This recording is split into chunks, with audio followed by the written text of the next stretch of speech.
4 years ago, legendary assassin Fable killed a group of men involved in a ring dedicated to kidnapping women to make them work the night. Every kill was quick and secret until the last one. The criminal was behind the wheel when Fable gets him, and his body accidentally fell on the car controls, making it move. What Fable hadn't noticed was a kidnapped girl named Hinako on the back seat, who was now trapped inside a vehicle out of control. Not wanting innocent people to get hurt, Fable jumped on top of the car to rescue her. After lots of struggling caused by the car gaining speed, Fable managed to climb inside and pick up Hinako to then jump out of the window right before the car fell from the parking garage into the ground. Fable and Hinako landed on top of another car, and after making sure the girl was alive, Fable fled. Nowadays, Fable isn't working as an assassin anymore. His boss told him he became too dangerous and ordered him to live an ordinary life without killing or there would be consequences. Therefore, Fable has started using the civilian name Akira, has rented an apartment with his partner Yoko while pretending to be siblings, and has gotten a job at a design company. There, he works with his boss Takota, designer Misaki, who used to be a pin-up girl, and designer Kainuma, who knows about Misaki's past and is still obsessed with her to the point of having his entire room covered with her pictures.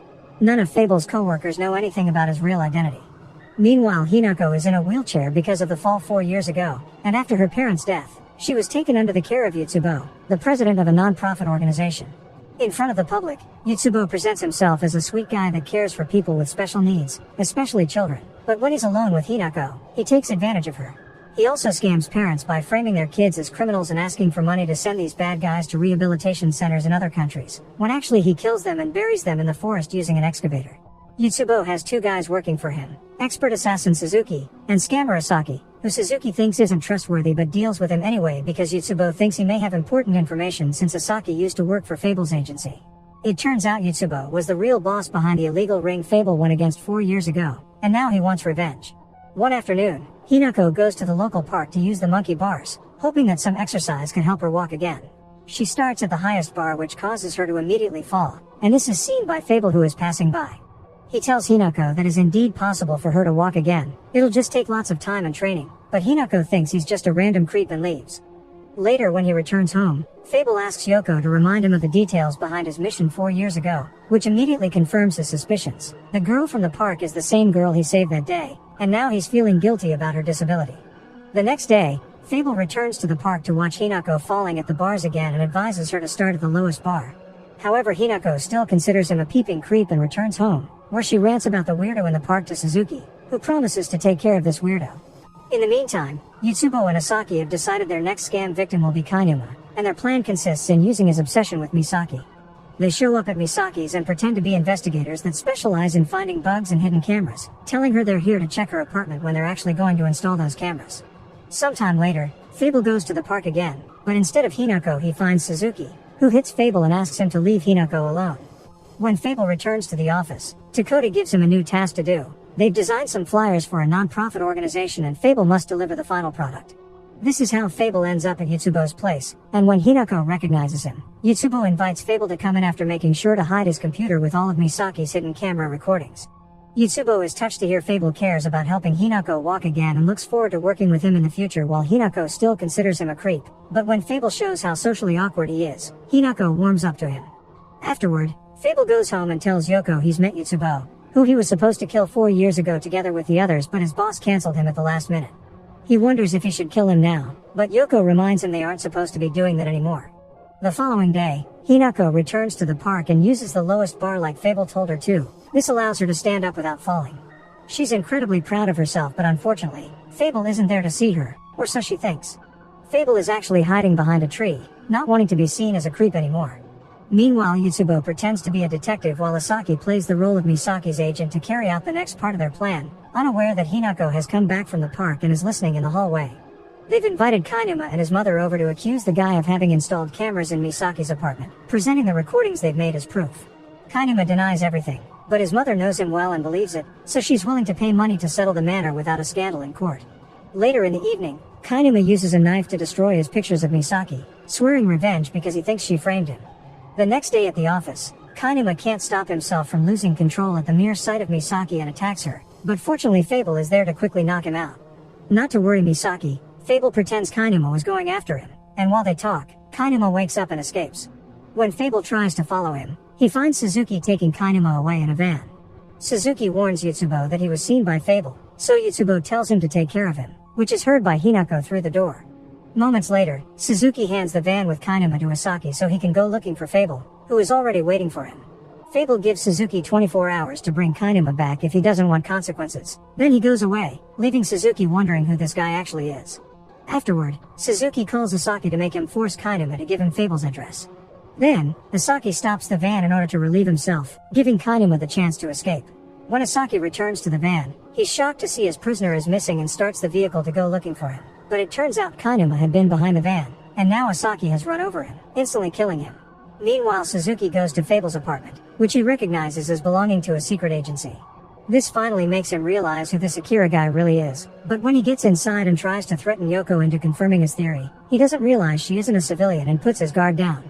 This gives Yoko the chance to quickly overpower him and knock him out before her stew burns. When Fable comes home in the evening, he finds Suzuki tied to a chair and takes the chance to make him call Asaki in order to release Kainuma. After hearing Kainuma is dead, Fable lets Suzuki go, which greatly crushes Suzuki's pride. Since killing Asaki is punishment for his mistake, Suzuki goes to see Yutsubo to tell him he's found the legendary Fable. Suzuki doesn't think Yutsubo can take on Fable and needs a good reason to attack him again, so Yutsubo explains that the guy driving Hinako around 4 years ago had been his brother and his death has been haunting him since then. This is all a lie to make his backstory more dramatic, and Suzuki buys it, promising to help Yutsubo kill Fable but only if they make a decent plan. Once again, all this is heard by Hinako from her room. The following day, Hinako returns to the park to keep practicing on the bars, and when she falls again, Fable approaches her to help her massage her legs. Hinako starts to wonder what kind of life he used to have when suddenly, a shot is heard and Fable falls dead, only for Hinako to wake up and realize it was all a dream. At dinner, Hinako tells Yutsubo she knows he wants to hurt Fable and asks him not to do it because Fable is a friend that has given her self-confidence. To change her mind, Yutsubo tells Hinako that Fable was the assassin that killed the guy in her car 4 years ago and also her parents, mentioning the method he used to prove he's researched Fable well. In the morning, Hinako asks for a gun, so Yutsubo gives her an empty one, promising bullets later once she gets used to the responsibility. Then, Yutsubo calls Fable and tells him to come to his office in an hour to discuss Hinako's future. Fable accepts and ignores Yoko's warnings about this being a trap. He already knows that, but he has to go anyway to face his guilt, but Yoko can come too for backup. When Fable makes it to Yutsubo's place, he immediately can tell there's a grenade waiting for him behind the door, so he jumps into a different balcony right before Yutsubo's apartment explodes. Suzuki is watching from afar and sends a whole squad after Fable, including setting up a sniper and a bunch of assassins on a set of scaffoldings. Fable rushes from apartment to apartment, quickly knocking out any enemy that gets close enough. Eventually he tries to take a shortcut by jumping between the outer walls and has no trouble knocking out the men that follow him there, but as soon as he reaches the ground, he gets another call telling him a bomb has been left with a deaf girl on the 10th floor. Not willing to let a kid get hurt for him, Fable begins climbing the scaffoldings, and whenever a thug tries to attack him, Fable uses a special gun Yoko made for him that shoots fake bullets capable of knocking out but not killing. Meanwhile, Yoko is trying to go after the sniper, and the little deaf girl is going out to the balcony to catch a stray balloon. When Fable finally makes it to a balcony, he finds himself surrounded by more men, and he has to fight them all by jumping into and out of the scaffoldings to keep them guessing until he can finally make it to the 10th floor. The sniper can't shoot yet because the kid is out, and inside her apartment, there's another thug waiting for Fable who starts a fight as soon as he sees him. This hesitation allows Yoko to find him and knock him out. In the meantime, Fable is wasting too much time with this fighter and it's giving the chance for more thugs to come closer. Needing a quick solution, Fable decides to throw a grenade at the scaffolding to make it come off the wall and leave all the enemies hanging. With the other guy off his back, Fable rushes to rescue the girl, dragging her back into the apartment right before the scaffolding finishes falling, only to discover there's no bomb in her backpack. It had been a lie to bring Fable into the trap. At that moment, Fable notices Suzuki leaving and calls Yoko to give him the model of the car so she can follow him. Then, Fable stops to grab a bite and calls some of the agents from his agency to ask for a ride. Moments later, Yoko finds herself in a forest, and Suzuki gets to capture her by pretending to throw a grenade at her when it was actually a rock. Yutsubo and Hinako are there as well, and after Suzuki ties Yoko to a tree, Yutsubo gives Hinako some bullets and asks her to shoot Yoko to practice. To everyone's surprise, Hinako shoots Yutsubo instead, but he turns out to be fine because he's wearing a bulletproof vest under his jacket. Hinako accuses Yutsubo of being the person that killed her parents because he knew the method the killer used, which nobody knew outside the police, and Yutsubo admits it's true. Hinako's parents had proof of Yutsubo involvement with the night worker ring and he had to kill them before they went to the police. Hearing this makes Hinako have a breakdown and fail all her following shots, but since Yutsubo keeps taunting her, she forces her body to stand up and leave the wheelchair to try to reach him. Hinako barely gets to take 2 steps before Suzuki stops her with a warning. There's a landmine right under her feet, and if she moves it'll explode. This stops her from moving, but she still shoots her last bullet, which pushes her back. Fortunately, Fable shows up just in time to catch her and prevent her from activating the mine. Suddenly, Yotsubo throws a grenade, thus Fable shoots him to make him fail his aim and covers Hinako with his own body to protect her from the explosion.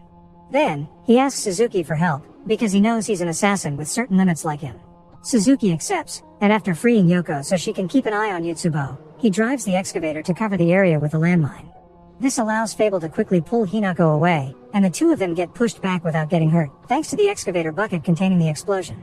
Finally giving up, Yotsubo throws a grenade at them, causing Suzuki to react by instinct and kill him with a quick shot. The grenade doesn't explode because Yotsubo never activated it. It turns out he just wanted them to shoot and ends things for himself. After burying Yotsubo with the help of the excavator, Fable and Yoko try to leave, but first Hinako forces her body to awkwardly walk in order to hug Fable and thank him. A few days later on Christmas Eve, Fable receives a letter from Hinako, who asks him to burn it after reading it. In this letter, Hinako explains that 4 years ago she had run away from home after a fight with her overprotective parents, and her naivety made her an easy target to kidnap. She never held a grudge against Fable because that day he saved her from a dark future, and now that she's working hard on her rehabilitation, she hopes she can see him again in the summer when she can finally walk again.